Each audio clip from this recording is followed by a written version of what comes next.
Hello and welcome to the Florence School of Banking and Finance live webinar on the Greek crisis.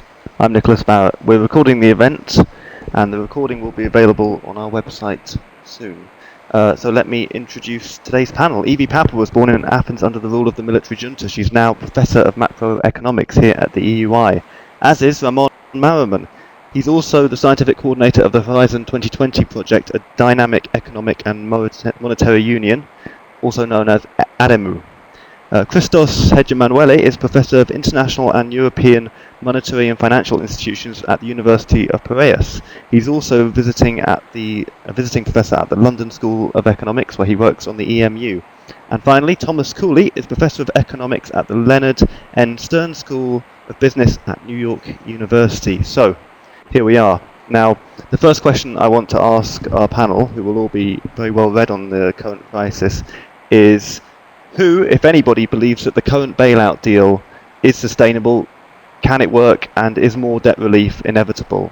Thomas Cooley, why don't you get us started?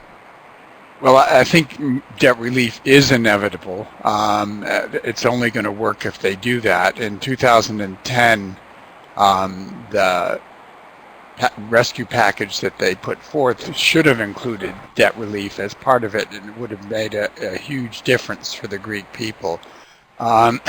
Instead, what they did is what we call extend and pretend, and all it did is postpone the crisis at the inevitable much higher cost in terms of lost output for Greece. The big questions are, how are you going to do the debt relief? But I don't think there's any rational economist at this point that thinks that it's not necessary to get the level of debt down to some sustainable level so that Greece can move forward. They have a long history of this.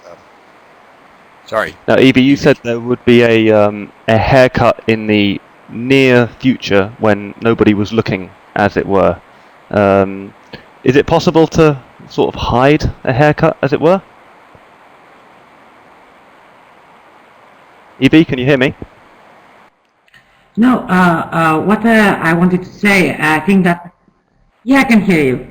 What I was saying is that I don't think that there is any economist with a view that there is no room for debt relief for Greece. So I think that we would all agree on that. The issue is more political rather than economic, because the current government didn't show a lot of commitment to one view, and as a result, at this point, I don't think that it is very credible what it's going to do in the future. And as a result, giving a debt relief now under this uncertainty, political uncertainty, is going to be costly. So I guess what they will try to do in the current situation is trying to postpone the decision about the debt relief until they will see clear signs from Tsipras that he's going to be committed to a policy of reforms and that he's going to really transform himself in left-center governance with some liberal aspects. Ramon, do you know any sensible economists who believe that debt relief isn't inevitable? Well, I mean, any sensible economist will also say that whether any level of debt is sustainable or not depends on many things. In particular, whether you are growing or not, and what interest are you paying. Of course, the situation is such that any feasible, possible outcome requires some form of debt relief, and IMF has been very clear about that now. However, what is important is the other two aspects, because if you can be, Greece was borrowing at very low rates recently, I mean a year ago. Now, right now, it could not do that. So the question is whether you can do it, as the rates that Spain, for example, has been rolling over the debt now or not. That depends whether the ECB will be backing you or not. But it also depends on whether you're growing or not. So I think that I agree with what has been said, and with respect to what Evi was saying, I would say probably what you need to wait a little is that the country starts growing. they had a primary surplus before. And so that kind of sign might be a situation that then you can make a thing. There is something which is very important now, which is in 2010, we had the conference here, and Tom said this, and we all agree that it had, at that point, already need to be said, some form of debt relief in the first package. However, the people said, oh no, that's going to be a lot of contagion. Well, we had the contagion in any case. So, but there is a difference between 2010 and now. First, most of the debt now is in the hands, more than 60% is in the hands of the European institutions. As a matter of fact, most of it is not due until 2020. So that's already put quite a relief on when things have to happen. It's only the part that corresponds to the ECB and the IMF that have to be paid now. So, and the other is that the ECB has been very clear on supporting Spain and other countries through this process. This time has been no contention whatsoever. And the role of the ECB now is much different than it was in 2010. I think that's something that changes.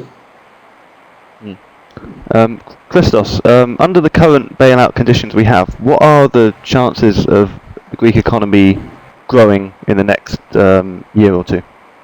Well, I think that this is the key question. If I may say something on the debt issue, I think that this has been a major diversion. That is, the international debate has focused on whether Greece requires debt relief, but as Ramon has pointed out, this is also a question of servicing burdens as well as the path of the GDP.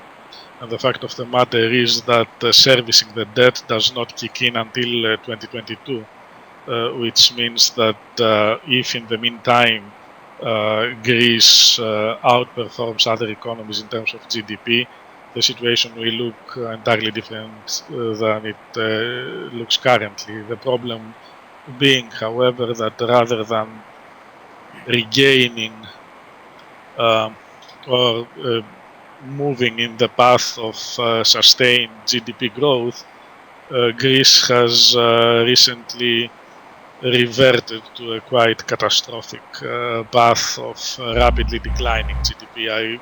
One cannot tell what the end result of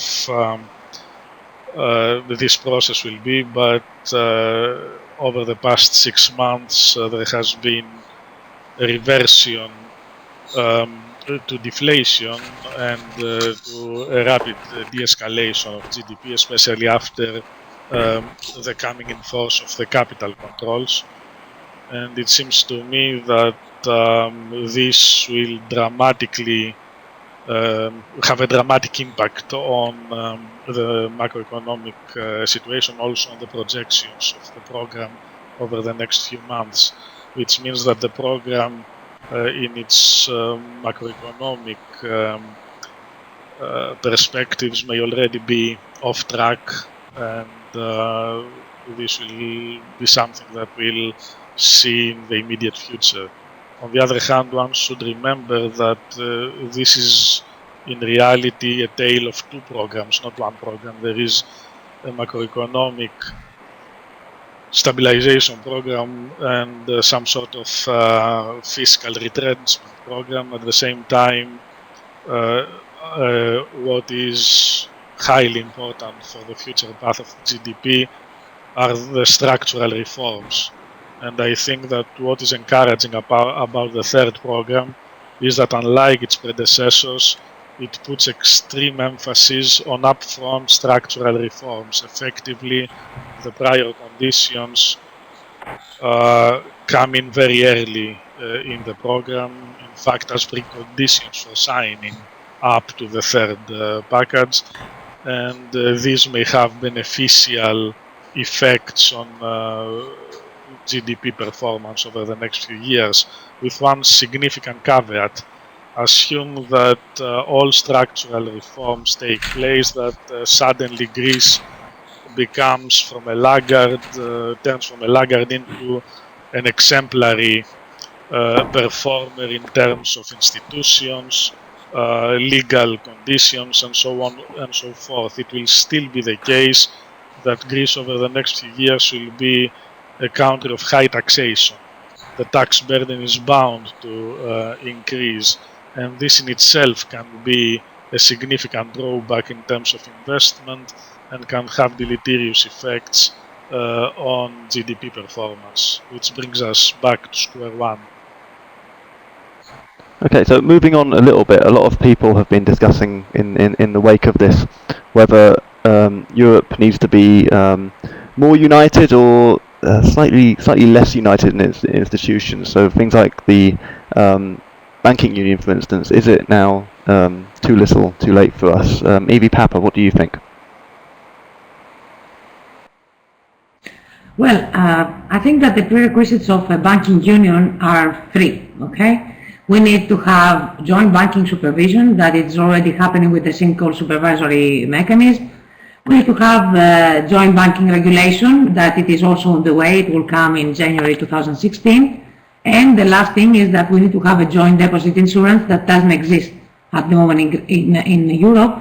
And I think this lack of the third kind of important mechanism of joint banking insurance is what created the bank run in Greece lately, because if deposits were really insured, we wouldn't see anybody in the ATM queues, we wouldn't see capital moving out of Greece towards the north or under the pillows.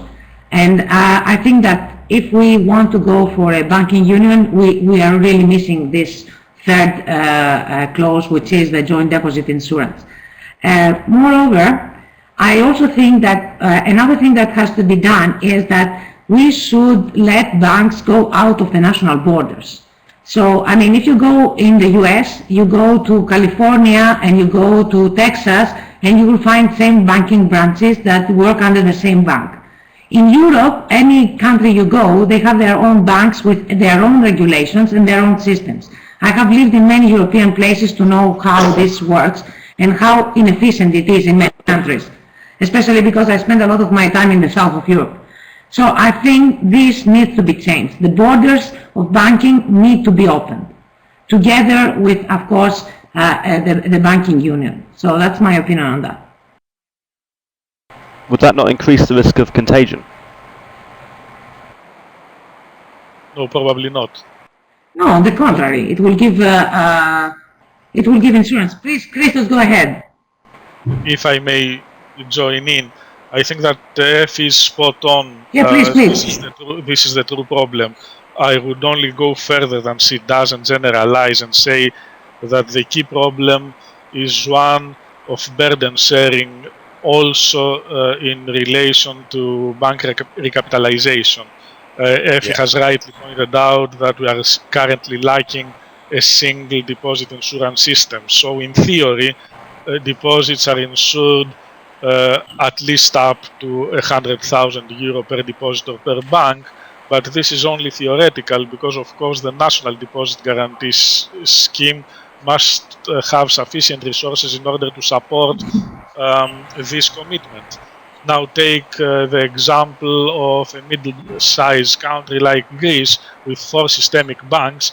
Even if one of them fails, it is unlikely that the Deposit Guarantee Scheme, which in theory should operate as an insurance system, could cover its depositors. Why? Because for an effective insurance system to operate, you need a large number of insured people in order to spread the risk across them.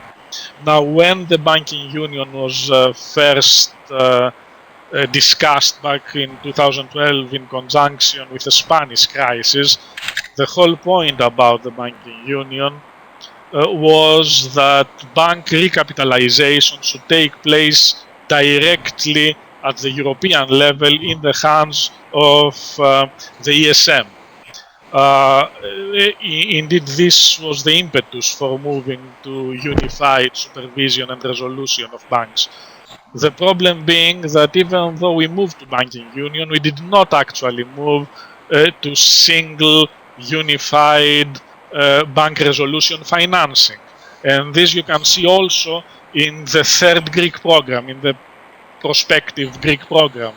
In assuming that something does not change or that the details are not clarified in an opposite sense, if one reads the July the 12th statement of the Euro Summit on the third Greek program, one is left with the impression that all 86 billion of the program will be lent to Greece, and this includes 25 billion that Greece will get to recapitalize its banks. But this will be done under national responsibility and will worsen the fiscal prospects of Greece. If the banking union was to operate properly, bank recapitalization should take place directly at the European level, and the ESM should make sure that Greek banks are properly recapitalized and cease to be part of the Greek problem. Somehow you dissociate the banking problem from the national problem. So rather than this leading to contagion, it effectively cuts the link between banks and their sovereign, weak banks and the weak sovereign. But Ramon, this what does do you, not appear to be the scheme currently. Ramon, what do you think of what you're hearing? Well, I think first that the crisis itself has basically little to do with the banking union or no banking union. I mean, if someone wants to shoot its own foot, this doesn't happen much to do with whether we have banking union. It's true, however, of course, that we had the banking union fully in place with deposit insurance and so on, that things would have been slightly better. Okay, so because now we find ourselves that there is a hole and with the financial system that has been just created in very short, in just question of weeks or months. So that wasn't needed. But that's not the source of the crisis, or what the source of the crisis. It has to do with much more with the whole structure of Greece and so on. In particular, for example, I mean, sometimes I think people have a very short view about things. Banking union in the United States is a very recent phenomenon. I mean, I went first in the early 80s there. When I moved from one state to another, I already had to change banks and everything too. So some things people sometimes have this impression that, in fact, banking union has moved very fast since 2012 to now in Europe. It's true that we still don't have all the things that we needed. But, and as I said, with the banking union, things will have gone slightly better. But the main thing will have been very important is the link that was now said between sovereign debt and the domestic banks holding that stuff. Okay? That's the main thing. Because otherwise, he has been creating, who was holding all this Greek debt? Greek banks, now Cyprus. So, and others. So that's the main thing, to break this, to transform both private debts into public debts and the other way around. So that's the main thing that will have helped. The part of deposit insurance is important, but it also that creates another question, that at EU level, at the Eurozone level, you cannot have deposit insurance if you don't have more fiscal capacity. As it is designed now, I said, oh, don't worry, there will never be any taxpayer money into that. The whole banking will take care of it. That, to the last extreme, it's not credible. So that immediately takes us at why you have to put different pieces together. Okay, I'll just bring in Thomas on that.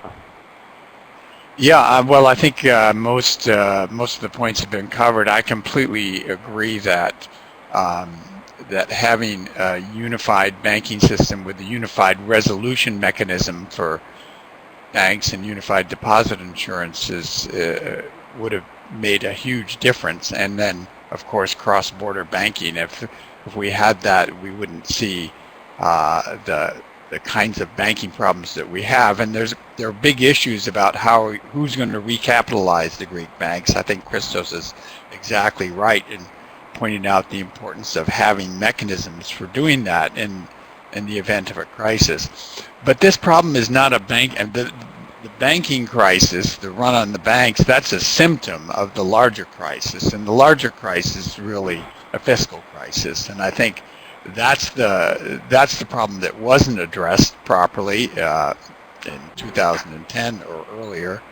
And I think the problem that what it does is it reveals the extent of this crisis in Greece reveals a fundamental flaw in the European Monetary Union that has to be addressed. And whatever happens to Greece, attention is going to next focus on other countries which have this exaggerated, unhealthy relationship between the banking sector and the sovereigns. And that just somehow has to be addressed if the monetary union is going to prosper in the future. You say somehow. Can it be addressed? Well, can it be addressed? That's a matter of, am I a pessimist or an optimist? I'm not very optimistic that it will be addressed, because I don't think the conception of the European Monetary Union is one in which sovereigns still play a central role in every respect. Even the banking union, although it's described as a union, still cedes to the sovereign regulators control and responsibility for their banks. So it's there's a single rule book that's been put in place, but there's not a single mechanism that operates at the European level to address those problems. Okay. I'm sorry, may I say a word on this bank sovereign connection? Thomas is absolutely right. The key problem in the Greek case is a fiscal one, and also one of competitiveness and productivity of the economy. But it has to be said that in this latest round, the significance, the scale of the financing problem has increased to a tremendous extent, precisely because of the banking connection. You need to appreciate that over the past half year, Greek banks are effectively losing liquidity by the day. If the bank sovereign connection had already been disrupted, if you had decoupled Greece from Greek banks, and their mutual problems were not mutually reinforcing, you would not have seen this rapid deterioration. And what you would definitely not have seen would be capital controls. Capital controls are not due to the fiscal situation. They are due precisely due to the fact that the Greek state cannot credibly commit to stand behind the banks. So if the banking union had taken shape in a different way, and the promise of pan-European resolution and pan-European resolution financing had been kept, you would not have seen this catastrophic situation developing over the past few months. You would still need to finance the Greek state, but then you would be talking about an entirely different tab. You were talking about a tab of 15 billion or 18 billion or 20 billion. Now you are talking about 85 billion. It is an entirely different magnitude, raising entirely different problems, and also leading the country down to the path of non-sustainability of its debt. So still, I agree, it is a symptom. It is not the cause, but what a symptom, a very major one. You cannot simply say that it's a side effect. And a final point, remember, yes, the problem is fiscal, but this will be the third round of bank recapitalization, and the total bill is a very significant proportion of the overall expenditure on the Greek programs, on all three programs. Okay, thank you. I do have to move on because... Ramon, do you want to say something? Can I add quickly? something to that?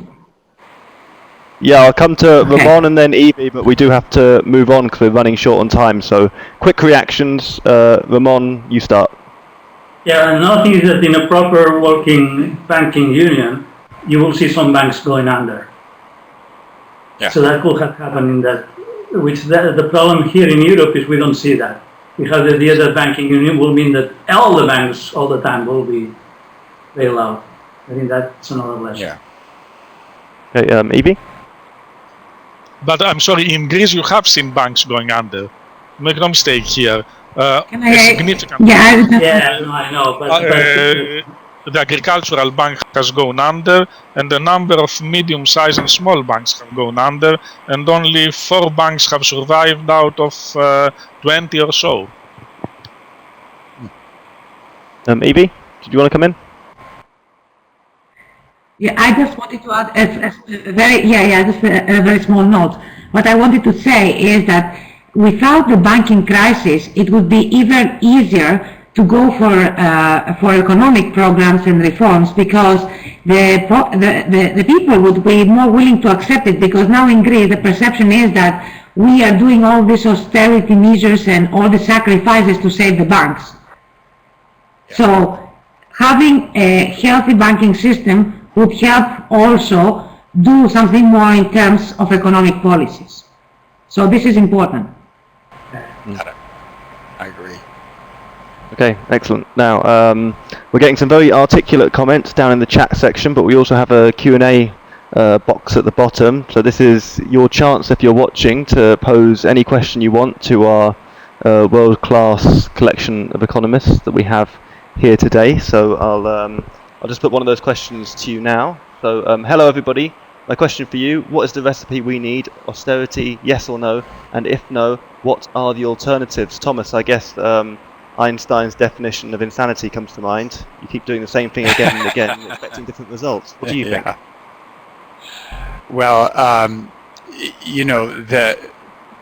I would just sort of struck by the fact that in the previous government, under the previous program, the austerity actually did work. They managed to grow for at least one quarter and display a primary surplus, and that seemed to me like success. But the political cost of that success seems to have been the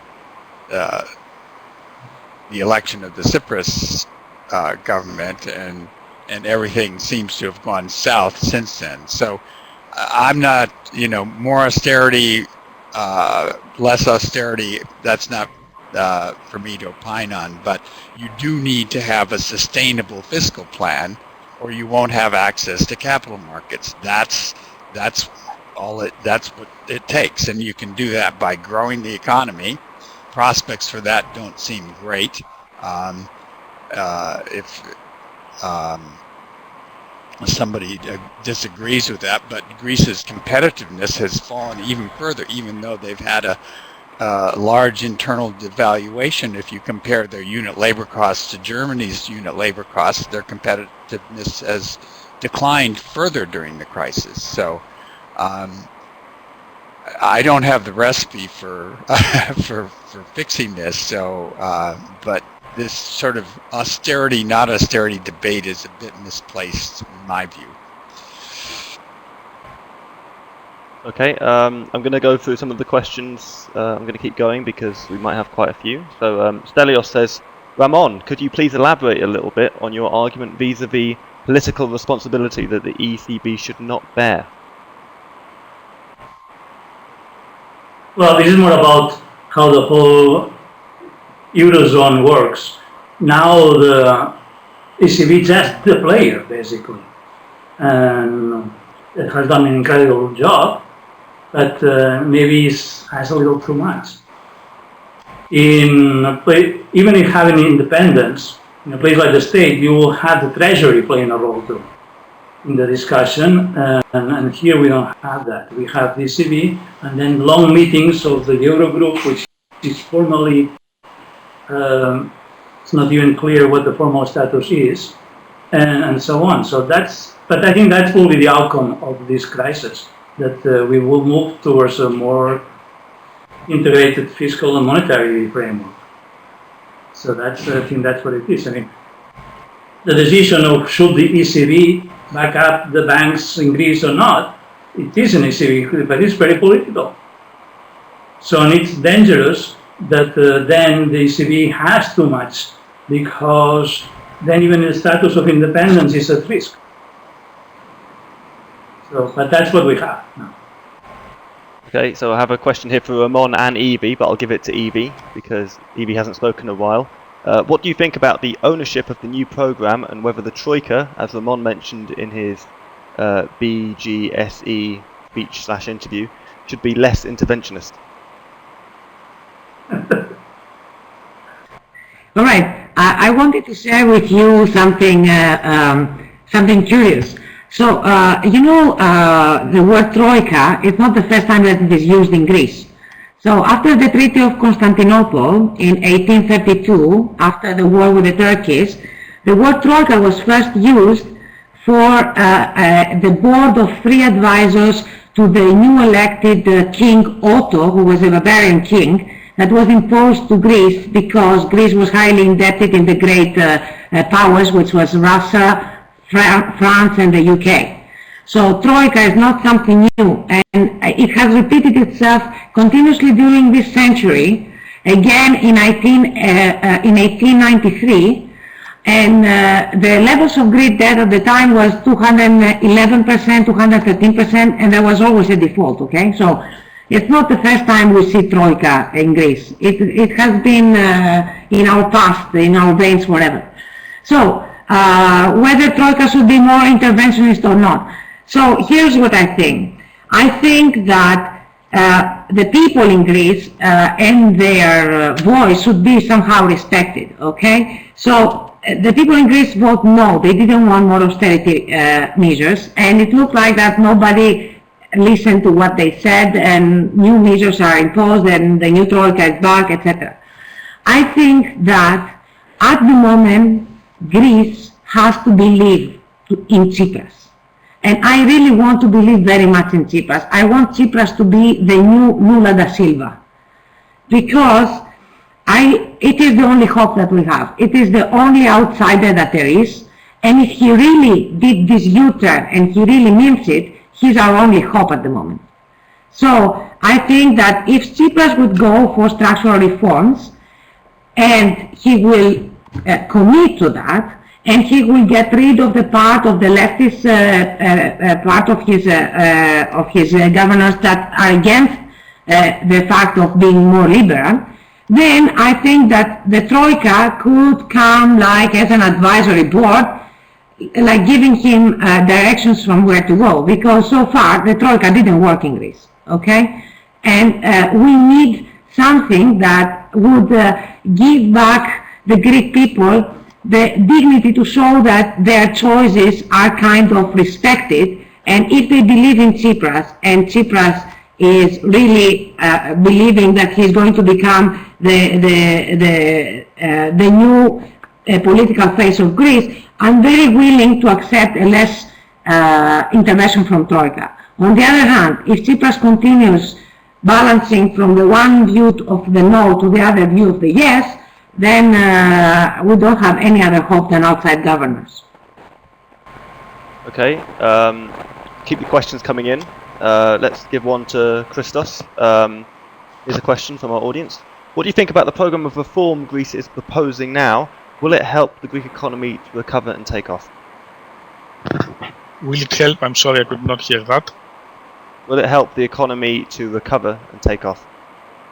Listen, again, the program is 2 things, in fact 3 if you also include financial sector revamping, but it is a macroeconomic program, a medium-term fiscal program, coupled with a wide-ranging reform package. As we all know, reforms are easier to carry on in good times because you can pay off the losers and get their consent.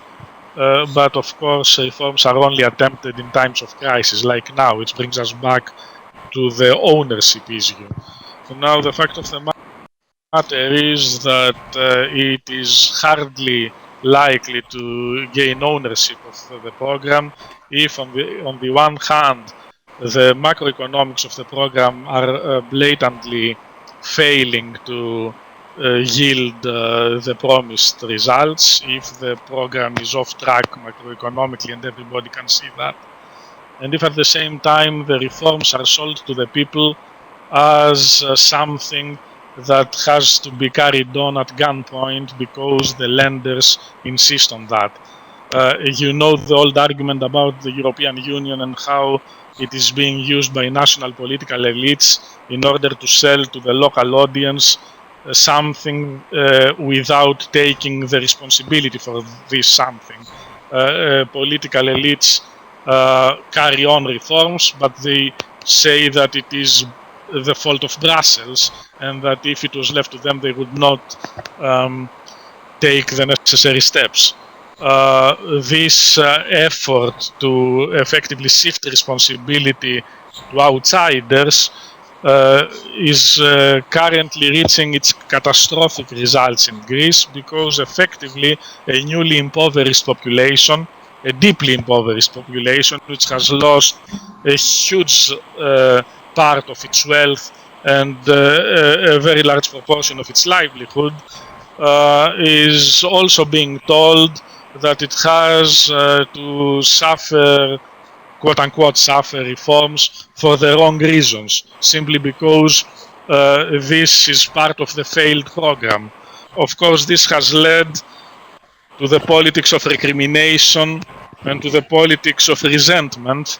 And unless the Greek political elites somehow take a positive stance and try to sell the program, the structural part of the program to the people, the program is likely to fail at the delivery stage as well.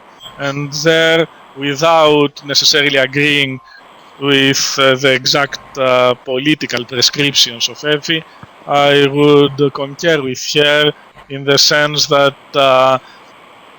it is absolutely necessary that Greek leadership, both the government and the main opposition parties,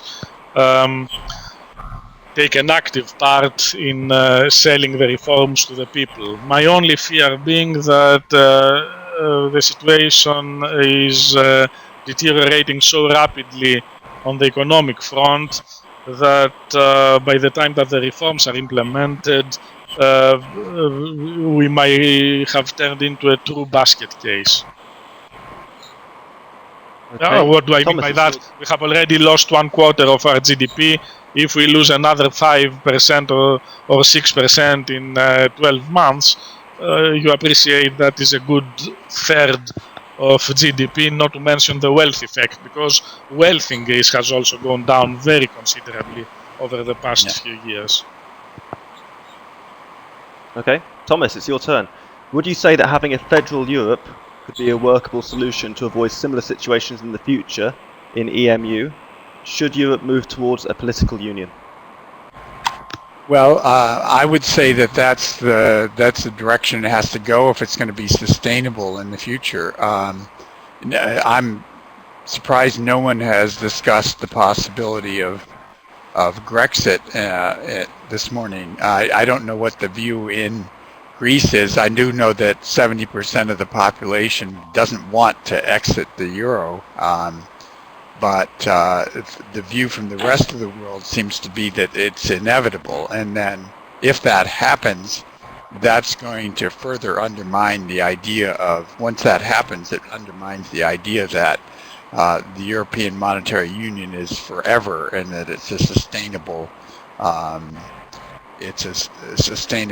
union. So then redenomination risk plays a new role, and I'm actually surprised that there hasn't been more collateral reaction in asset markets, Spain, Portugal, and Italy. But it's comforting that it hasn't, and that sort of suggests that maybe Grexit wouldn't be too damaging to the union. But My view is that unless you move to a more a stronger federal structure, a stronger political union, that is not going to be sustainable in the long run, because this is just the first of many problems that that the union will face. Okay. One final question, because we're starting to run out of time, but I'll let everybody answer it. This is a question from Federico, who's watching. In the future, and in the case of the need for additional funding, what are the chances of Greece approaching countries outside of the EU area, such as Russia or China? And what would be the political consequences of such a scenario? Evi, why don't you start us off on that one?